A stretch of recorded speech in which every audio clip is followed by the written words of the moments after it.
بسم اللہ الرحمن الرحیم. التمرین. یہاں پر نمونے کے مطابق درج ذیل جملوں میں سے اسم معرب اور اس کے نام کی پہچان کریں، نیز اس کی اعرابی حالت اور علامت بھی بیان کریں. آپ دیکھ رہے ہیں کہ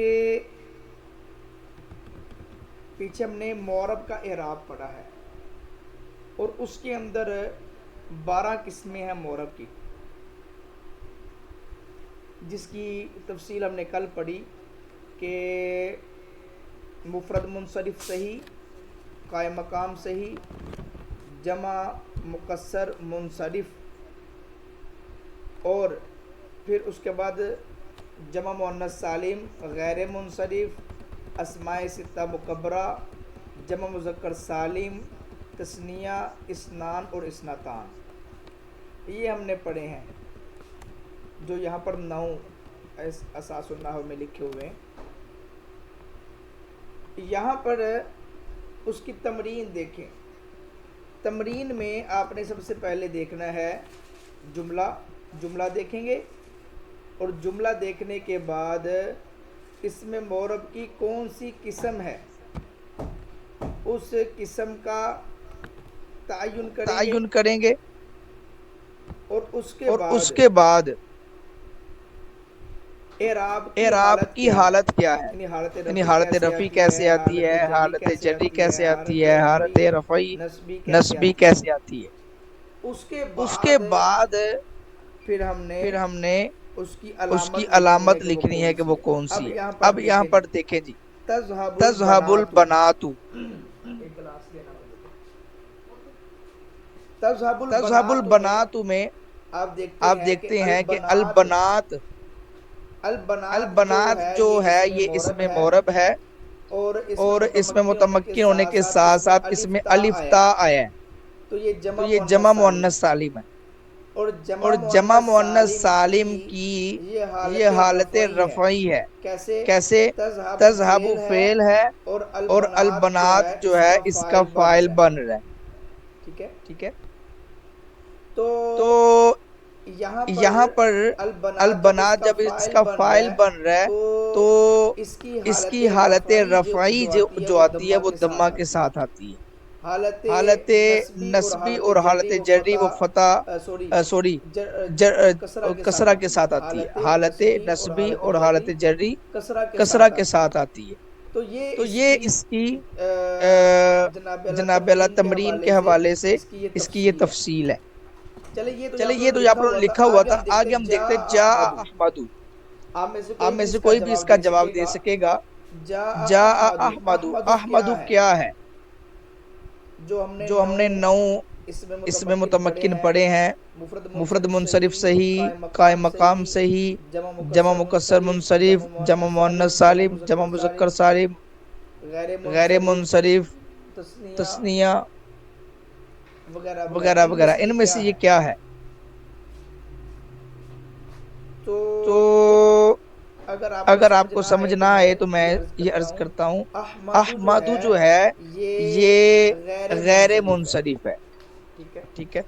غیر منصرف ہے، اور غیر منصرف کا جو اعراب ہوتا ہے اس کی حالت رفعی ضمہ سے آتی ہے. حالت نصبی اور حالت جری یہ دونوں فتح کے ساتھ آتی ہیں. ٹھیک ہے. جا احمدو، تو یہ بھی جا کا فاعل بن رہا ہے. تو اس میں معرب کی یہاں پر یہ جو خانہ ہے یہاں پر ہم لکھیں گے غیر منصرف. کیا لکھیں گے؟ غیر منصرف. غیر منصرف. اچھا، اعراب کی حالت. اعراب کی جو حالت ہے یہ حالت رفعی، اس کی حالت رفعی ہے اور حالت رفعی ضمہ کے ساتھ آتی ہے. سیم جو جواب اوپر ہے وہی جواب یہاں پر نیچے بھی لکھ دیا جائے گا. نمبر 2، اشتریت قراساتن. یہ قراساتن جو ہے یہ اسم متمکن ہے اور یہ الف تا آیا ہے تو لہٰذا یہ جمع مؤنث سالم ہے. اور یہاں پر لکھ دیں گے ہم جمع مؤنث سالم. اور قراساتن، یہاں پر اشترائی تو فعل ہے، تو ضمیر فاعل ہے، اس کو مفعول چاہیے، تو مفعول جو ہوتا ہے وہ حالت نصبی میں ہوتا ہے، لیکن یہ حالت کسرہ میں ہے، تو چونکہ اس کی حالت نصبی جر کے ساتھ آتی ہے، تو لہذا ہم یہاں پر لکھیں گے حالت نصبی کسرہ کے ساتھ، ٹھیک ہے، حالت نصبی کسرہ کے ساتھ آتی ہے، یہ اس کا جواب ہے، ٹھیک ہے جی۔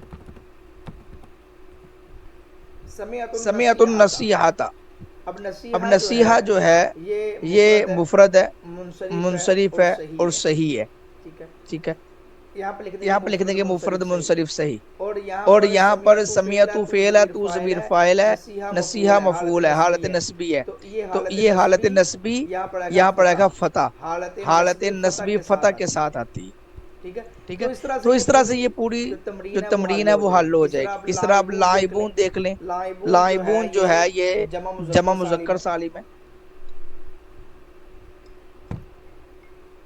ٹھیک ہے، تو یہاں پر اس کی حالت رفعی ہے، حالت رفعی اس کی واو ساکن ماقبل مضموم کے ساتھ آتی ہے، تو یہاں پر لکھیں گے جمع مذکر سالم حالت رفعی، حالت رفعی واو ساکن ماقبل مضموم سے آتی ہے، یہ لکھ دیں گے۔ اگل المحسنات یہ الف تا ہے، مطلب یہ جمع مؤنث سالم ہے، تو اس طرح جیسے الاطفال ہے تو یہ جمع مکسر ہے، تو جمع مکسر حالت رفعی دمہ سے، حالت نصبی فتح سے، حالت جری کسرہ سے آتی ہے، تو یہ اس طرح سے یہ ساری تمرین جو ہے آپ اس کو حل کر سکیں گے، جو میں نے مختصر الفاظ میں آپ کو وضاحت کر دی ہے۔